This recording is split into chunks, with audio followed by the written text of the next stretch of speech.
Hello everyone! Welcome to Native Man Math Tutorial wherein you can find free mathematics Tagalog tutorial. Ang content ng video lesson na ito ay Grade 10 Mathematics under Term 1, Week 6 of the revised K-10 curriculum.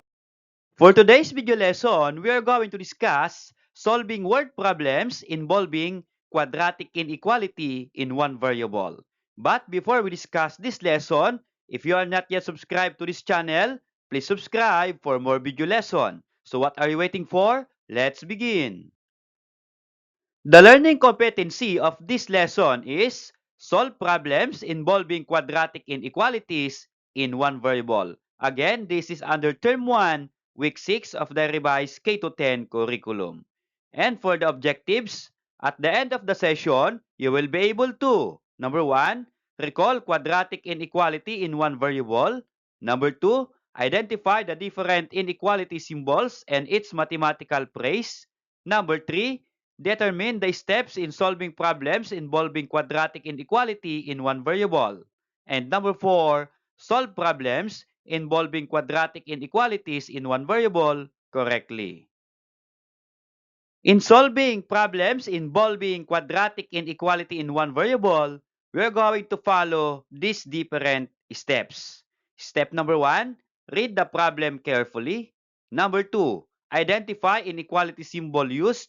Number 3, determine the given facts. Number 4, translate into mathematical expression. Number 5, solve the quadratic inequality. And number 6, analyze the results. Okay, for example number 1 or problem number 1. Maya is instructed to make a rectangular plot with an area of at most 48 square foot. The length is 2 feet more than its width.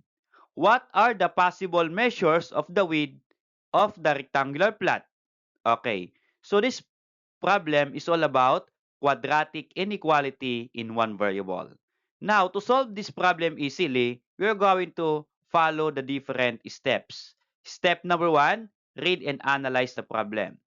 So, as you read, analyze the problem also. Okay? So, here, the problem is all about making a rectangular plot.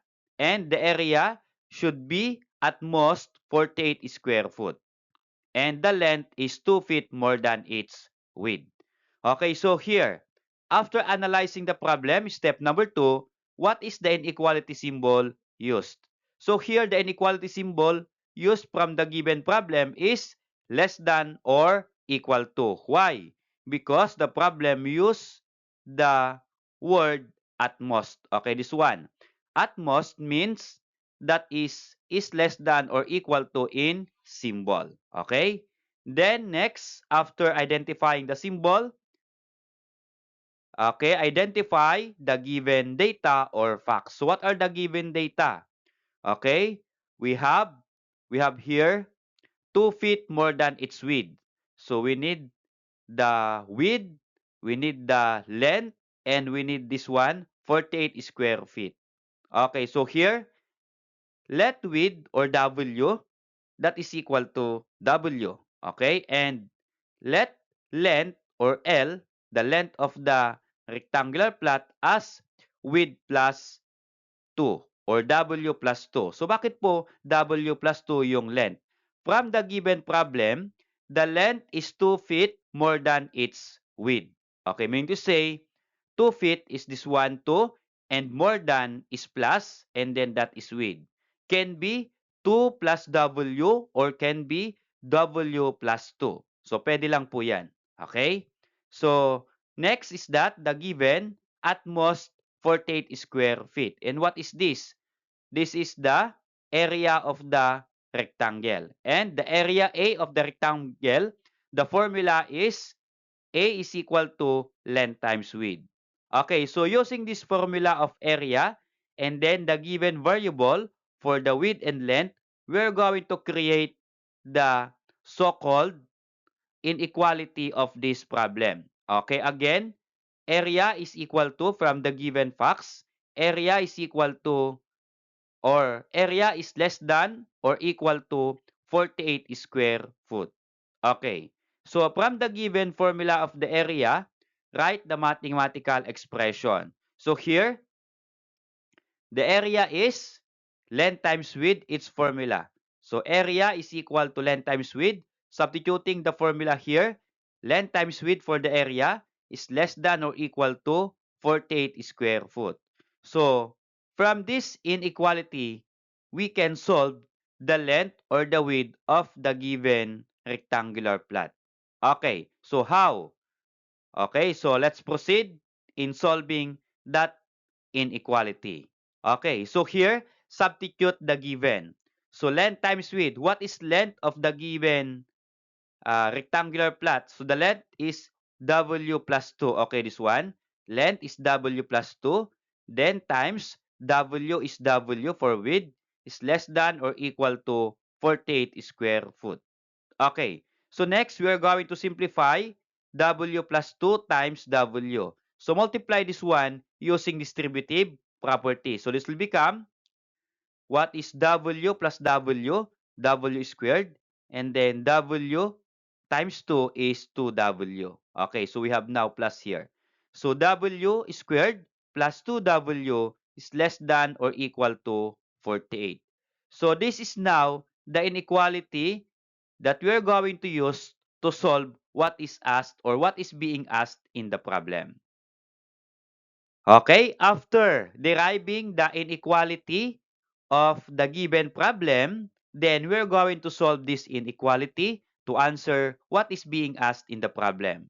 So again, the inequality is W squared plus 2W is less than or equal to 48. So for step number 1, we are going to what? Write the inequality in standard form. So what is the standard form of quadratic inequality? The right of inequality symbol should be 0. But the number there is 48. So we move this 48 to the left of this inequality. So this will become W squared plus 2W.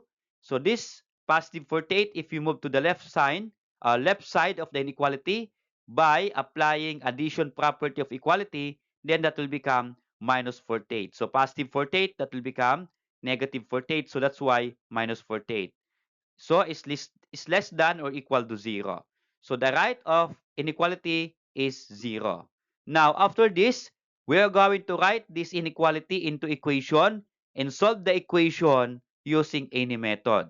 So notice here in our inequality, so the given is that factorable. So we're going to factor the inequality or equation. So that's why the symbol here is equal sign. Okay. So is it correct that the factors are W plus 8 times W minus 6 from this inequality or equation? Okay, so let's check. 8 times negative 6 is negative 48. That's correct. And then add or subtract from the middle term. What is 8 minus 6? Is it 2? Yes, that's correct. So here, the factors of this equation or inequality is 4 plus W plus 8 times W minus 6. And then get the value of the W here of the variable. So we have here plus 8. So the value of W is negative 8. So here, minus 6. So the value of W is positive 6. Now, after determining the two values of W, or this is called roots of the quadratic equation, now we are going to move on step number 4. We are going to plot these two value of W in the number line. Okay, we have here, first value is negative 8, this one, and the second one is positive 6, okay, this one. So we are going to plot 2 points there. So from the 2 points on the number line, it divides the number line into 3 parts. So the first part is that from the point negative 8 going to the left or going to negative infinity. So the inequality notation is W is less than or equal to negative 8. How about the middle part? From negative 8 to positive 6. So the inequality there is negative 8 is less than or equal to W is less than or equal to positive 6. Okay, this one from negative 8 to positive 6. And how about the third part from positive 6 to going to the positive infinity? So here the inequality is W is greater than or equal to positive 6. So from the three parts or from the three inequality notation, we are going to choose one point to check if the given part or inequality is part of the solution or not. Okay, from the first part, W is less than or equal to negative 8. I want to choose or I choose negative 10. Is negative 10 part of this inequality? Yes, because the inequality says that from negative 8 going to the negative infinity. So negative 8, negative 10, negative 8, negative 9, negative 10, negative 11, and so on. So I choose negative 10. How about from negative 8 to positive 6? So I choose 0 there to make it easy. So W is 0. And for the third part, okay, greater than or equal to 6. So do not choose 6 because that is the critical point. So you can choose positive 7 going to positive infinity. So I choose there, okay, W is equal to 10. Oh, I choose positive 10 here. Okay, for step number 5, we are going to test if the given value we choose is a solution or not a solution of the given inequality. So again, we choose negative 10 from the first inequality notation.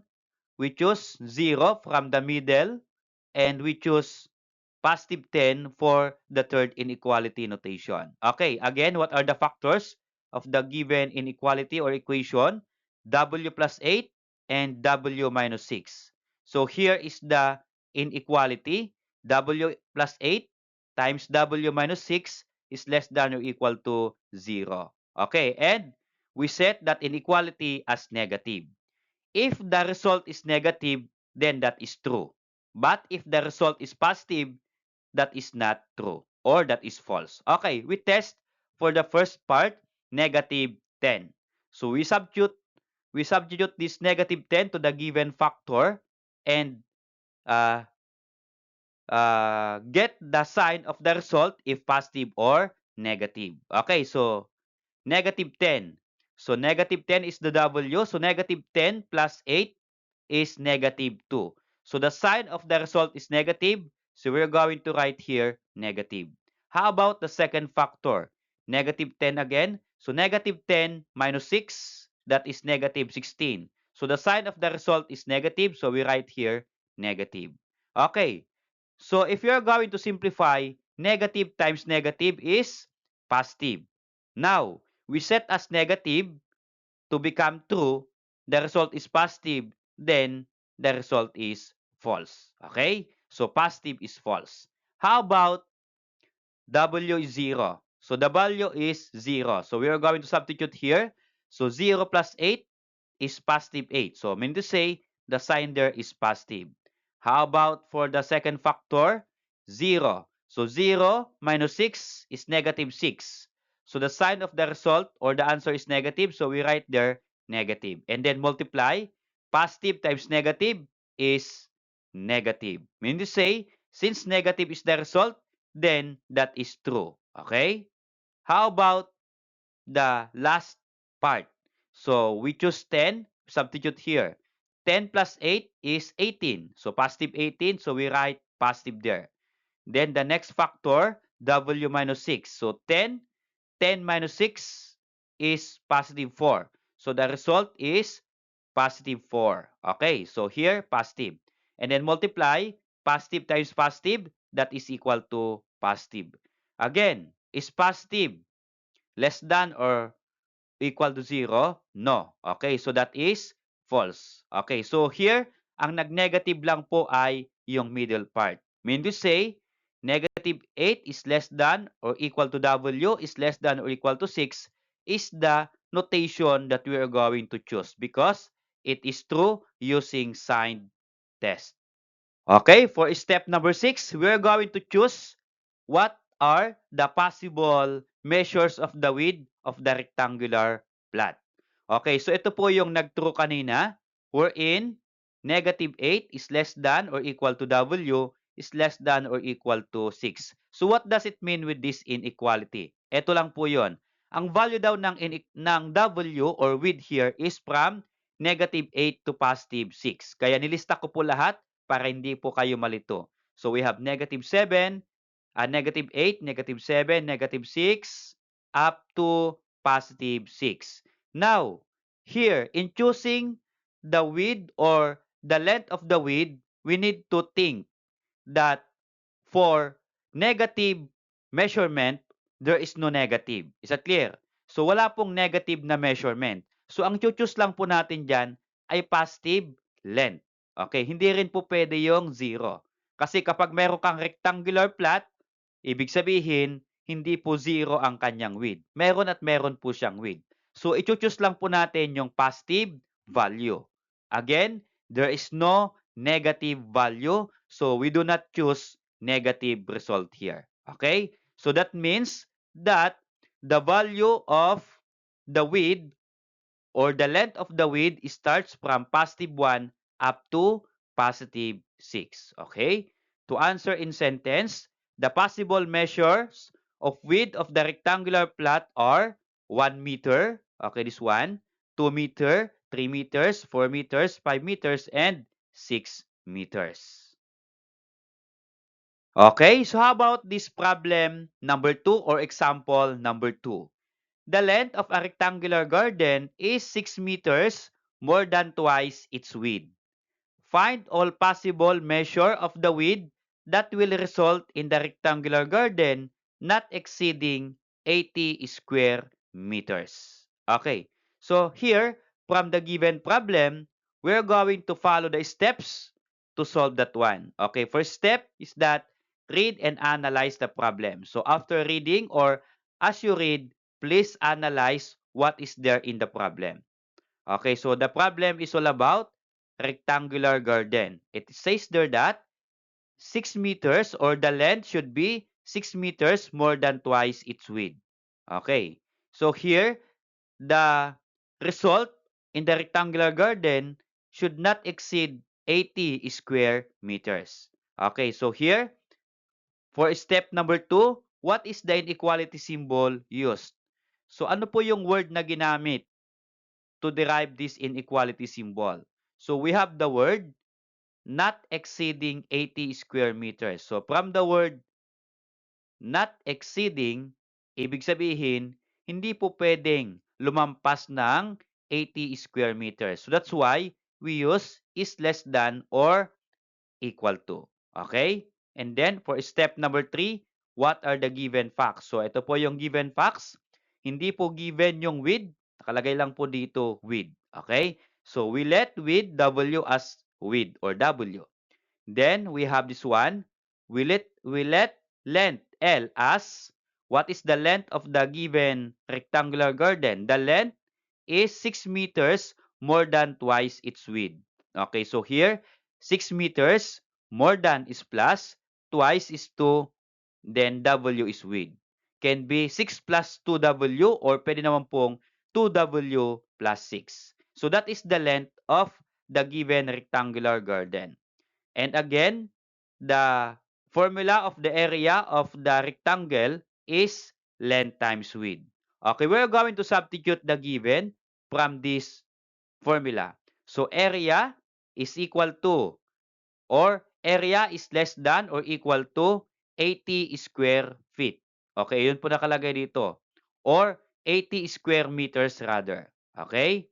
So 80 square meters. So we are going to substitute the given there to derive the mathematical expression or the mathematical inequality. So let's become area from the formula is length times width. So we have here length times width. Then copy is less than or equal to 80. Okay, substituting the value of length here because length is 2W plus 6. So this will become 2W plus 6 for length. Then copy times W is W there is less than or equal to 80. And then next, multiply again this one binomial by a monomial by distributive property. So this will become W times 2W is 2W squared. Then plus W times 6 is 6W. Then copy is less than or equal to 80. So this is now the inequality that we're going to use to solve what is being asked in the problem. Okay, after deriving the inequality from the problem, then we're going to solve this inequality to answer what is being asked here in the problem. Okay, for step number 1, we're going to write an inequality into standard form. So yung 80, i-move natin sa left side. Dapat ang right of the inequality is 0. So let's become 2w squared plus 6w minus 80 is less than or equal to 0. So from positive 80, that will become negative 80, kaya po minus 80 here. And then next, notice here, yung ating pong numbers, 2, 6, and 80, ay meron po siyang common factors. Meaning to say, we can simplify this inequality para mas madali po nating isolve. So lahat po ng numbers ay divisible by 2. So we are going to divide 2 to all the terms. Okay? So here, 2 divided by 2 is 1. Okay? So this become 1w squared or just w squared plus 6w divided by 2. So 6 divided by 2 is 3. And then yung w, kaya 3w. And then we have minus 80 divided by 2 is 40. And then copy is less than or equal to 0. So ito, medyo nasimple na po yung ating inequality. And from inequality, move to equation. And from that equation, we are going to find the roots because that is quadratic equation. Okay, so by calculating the roots, what method that we are going to use? Can we use factoring or quadratic formula? So kapag hindi po factorable itong given, then quadratic formula. But the given is factorable. And what are the factors? So here, w plus 8 times w minus 5. So how? Bakit po? If you're going to multiply 8 times negative 5, because that is minus 5, 8 times negative 5 is negative 40. So that's why minus 40 here. How about add or subtract? 8 minus 5 is 3. So we have here 3w. So the factors are correct. So mula po dito, we are going to find the value of w. So here, the value for the first factor is negative 8 because that is plus 8. And then the value of the second factor, since minus 5, kaya po positive 5. So from the given roots of this equation, we're going to plot that on the number line. Okay, step number 4, i-plot natin sa number line. So negative 8, okay, ito po yung negative 8. The second root is positive 5. Okay, this one. Okay. So after plotting that two numbers or roots on the number line, we're going to write the inequality notation. For the first part, from negative 8 going to the left, so we have here w is less than or equal to negative 8. Meaning to say, the value of w is from negative 8 going to the left or going to negative infinity. And for the second part, from negative 8 to positive 5. So we're going to write its inequality. Negative 8 is less than or equal to w is less than or equal to 5. And for the last part, from positive 6 going to the right or going to positive infinity. So we have here, w is greater than or equal to 5. Okay, after that, we are going to choose one number or one integer from the given parts or inequality. So ito pong from negative 8 to negative infinity, I choose there negative 9. Okay, negative 9 is part of this inequality. How about for the second part, from negative 8 to positive 5? So, kasama yung 0, so I choose 0 here. And for the third part, w is greater than or equal to 5. So, I choose positive 6. Okay? So, mula po dito sa different values, we are going to test if that value is a solution or not a solution. Again, using the sign test, we can test if the inequality notation is a solution or not a solution of the given inequality. Okay, so here, again, negative 9, 0, and positive 6. And the factors are here, w plus 8 and w minus 5. Okay, here again, W plus 8 times W minus 5 is less than or equal to 0. So, ibig sabihin, is less than or equal to 0, isa-set natin na negative. Kapag negative yung result, then true. Kapag positive yung result, then false. Okay, so test natin yung negative 9. So, negative 9 sa first factor, negative 9 plus 8 is negative 1. So, the sign of the answer is negative 1, so negative here. Next, negative 9 minus 5 is negative 14. So, the sign is negative. Okay, if you're going to multiply negative times negative, positive. Meaning to say, positive yung result, so hindi po pwede, so that is false. How about sa second inequality notation? 0. So, 0 plus 8 is 8. So, positive 8. Then next, 0 minus 5 is negative 5. Okay, so negative 5, that's why negative. If you're going to multiply positive times negative, the answer is negative. Since the result is negative, then that is true. Mean to say, ang true po ay itong middle. How about the last part? Check natin if true or false. So, positive 6. 6 plus 8 is 14. So, positive 14. So, that's why positive here. Next, 6 minus 5 is positive 1. So, again, positive. So, what is positive times positive? That is positive. Meaning to say, positive po yung result, that is false. Dapat po ang result ay negative. Okay, so the inequality that make it true using sign test is that the middle inequality. So negative 8 is less than or equal to W is less than or equal to 5. Okay, from the given inequality that make true, we are going to choose the value of the width. Again, hindi po pwedeng maging value yung negative. So from the given inequality, ilist po natin lahat from negative 8 to positive 5. So negative 8, negative 7, until positive 5.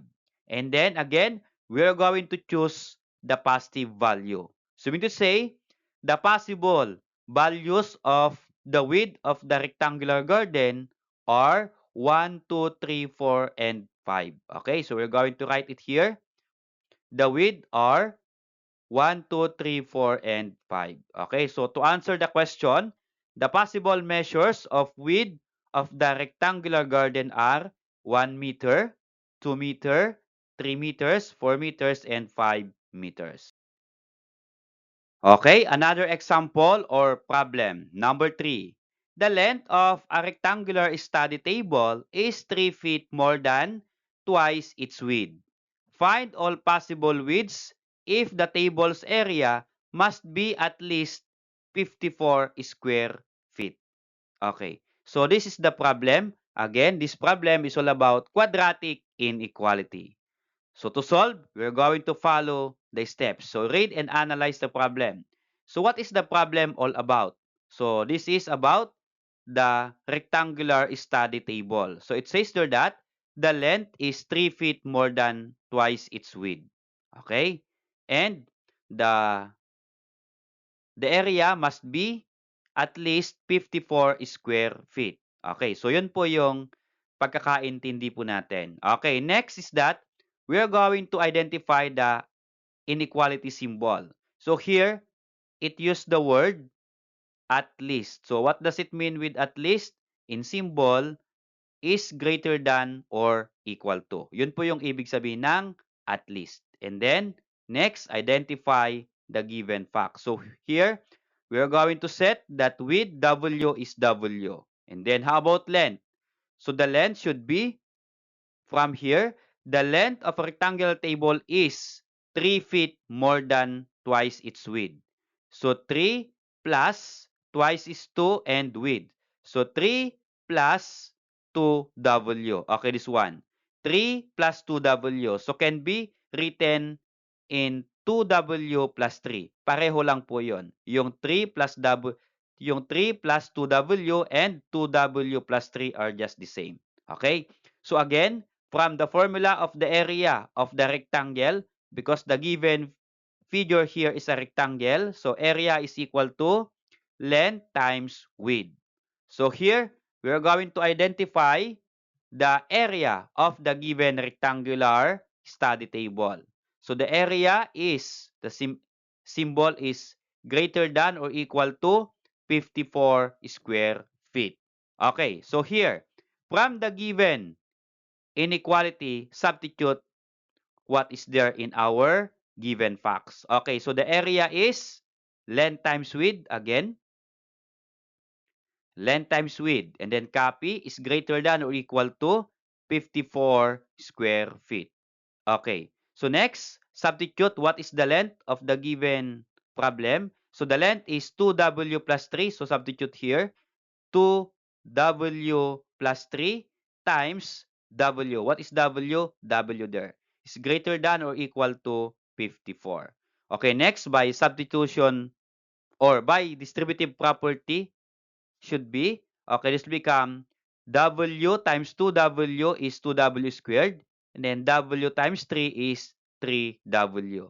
Okay, so here, copy is greater than or equal to 54. Okay, so that inequality is the inequality that we are going to use to solve what is asked in the problem. Okay? Okay, so after deriving the inequality, now we are going to solve this one. So again, we are going to write the inequality in standard form. The right side of the inequality should be 0. So we have 54 here. So we move 54 to the left of inequality. So this will become 2w squared plus 3w minus 54 is greater than or equal to 0. Okay? So positive 54, that will become minus 54 here. And then change from inequality to equation. Okay? And then we're going to solve this equation by factoring or quadratic formula. So, ito bang equation ay factorable or not factorable? So, that is factorable. So, we are going to factor it. So, the factors are 2w minus 9 times w plus 6. Okay. From the given factors, we are going to write its roots. Okay, so yung roots po ng first factor, 2w minus 9 is 9 over 2. So, paano po nakuha yung 9 over 2?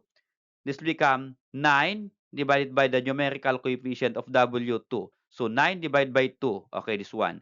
And this is minus, so the root is positive because that is minus. So, here, plus 6 or positive 6, that will become negative 6. So the root here is negative 6. So we have these two values or two roots of the equation. Then we are going to plot that on the number line. So we have here negative 6. Okay, this one negative 6. How about 9 over 2? So in decimal, 9 over 2 is 4.5. Okay, mayroon po tayong 4.5. Ito po yan. Okay, so we're going to plot it on the number line. So negative 6, this one, and 9 over 2 or 4.5 is this one. Okay, so again, the 2 points, divide the number line into 3 parts. So ito po yung first part, again, from negative 6 to negative infinity. So W is less than or equal to negative 6. And the middle part is from negative 6 to positive 4.5. So this become negative 6 is less than or equal to W is less than or equal to 9 over 2 or 4.5. And for the third part, from 4.5 or 9 over 2 going to the positive infinity. Okay, now we're going to choose points from these three parts of this number line. Okay, so here I choose for the first part. So, from negative 6 going to the negative infinity, so part O is negative 7. Here, dito po sa gitna, kasama po yung 0, so I choose 0. And here, ang greater than 9 over 2 po ay 5. So, 5 is part of the inequality here. Okay, so next, for step number 5, we are going to test if the given value we choose is a solution or not a solution. Okay, so here, the factors are W minus 9 over 2 or 4.5 and W plus 6. So if you're going to set it in inequality, so the two factors is greater than or equal to 0. So here, dapat ang sign na lalabas ay positive. Because if positive, positive is greater than or equal to 0. So kapag ang result is negative, false. If the result is positive, and that is true. Okay, so here, start with negative 7. Negative 7 minus 9 over 2. So negative and then minus, that will become negative. So the result is negative there. How about second factor? Negative 7 plus 6 is negative 1. Then the sign is negative. And multiply, negative times negative is positive. Since the result is positive, then that is true. Okay? How about second? 0. So 0 minus 9 over 2 or 0 minus 4.5, that is negative 4.5 or negative 9 over 2. So that's why negative here. How about 0 plus 6 is 6 or positive 6. So the sign is positive. So here positive. So what is negative times positive? That is negative. Since the result is negative, then that is false. So sinet po natin, dapat ang result ay positive para true. If negative, then that is false. How about the third one? 5. 5 minus 9 over 2 or 5 minus 4.5. So ang lalabas po dyan, since mas malaki po yung 5 sa 4.5, then the result is positive. How about second factor? 5 plus 6 is 11 or positive 11. So that is positive. And then multiply. Positive times positive is positive. Since the result is positive, then our conclusion is true. Okay, so here, that is true. So in our test, there are two sets of inequality which is true. This one, the first one, and the third part. Okay. So next, step number 6. Ito po yung true kanina sa ating test. W is less than negative 6. Meaning to say, from negative 6 to negative infinity. And take note, there is no negative measurement. So hindi po pwede ang negative 6 to negative infinity. Okay? Kahit na po nag-true sa ating inequality, but we choose only the positive number. Okay, here, W is greater than or equal to 9 over 2. So since that is positive, then we choose that one as the possible width. So this is our answer. Since the width must be a positive number, the possible widths, if the table's area must be at least 54 square feet, are greater than or equal to 9 over 2 feet or 4.5 feet. So mula po 9 over 2 going to positive infinity. Okay, so yun po yung possible widths of the rectangular study table. Okay, so let's see your understanding, if you really understand about solving problems involving quadratic inequality. So answer all the question being asked in the problem. This is the problem. Okay? A resort is constructing a square pool. The area of the pool must be less than 400 square meters. Okay. So here, the problem is all about constructing a square pool. So this is, or these are the questions. Question number 1, what is the given data? So ano po yung given data natin? This is the answer, 400 square meter. Okay, this one. How about question number 2? Write the inequality that describes the problem. So I will give you some seconds or minutes to answer this question number 2. Or pwede po ninyong i-post yung video na ito. Try to answer first and then later, i-play po ninyo and check if your answer is correct. Okay? So sige, i-reveal po natin. Question number 2. Write the inequality that describes the problem. So the inequality is this one. X squared is less than 400. And for question number 3, what are the possible side lengths of the pool? Okay, again, I will give you 30 seconds to 1 minute to answer this one. And you can post this video kung kulang po yung 30 seconds and then play it again later. So, the possible side lengths of the pool are, okay, this one. Ang inequality po natin ay 0 is less than x is less than 20. Then, this will become The side length of the square pool can be any positive value less than 20 meters. Okay. So kahit na ano pong value, less than 20 meters. But hindi po aabot ng 0 kasi wala pong length na 0. Okay? To end up our discussion, try to do this activity number 2, problem solving. So this problem ay iwan ko po sa inyo as your activity. Try to read, analyze, and solve what is being asked. And then, later, after solving, try to write or comment your answer in the comment section below. Okay? Thanks for watching, guys. I hope that you learned from my simple video lesson. If you like this video, please click like and subscribe if you are not yet subscribed to this channel for more video lessons.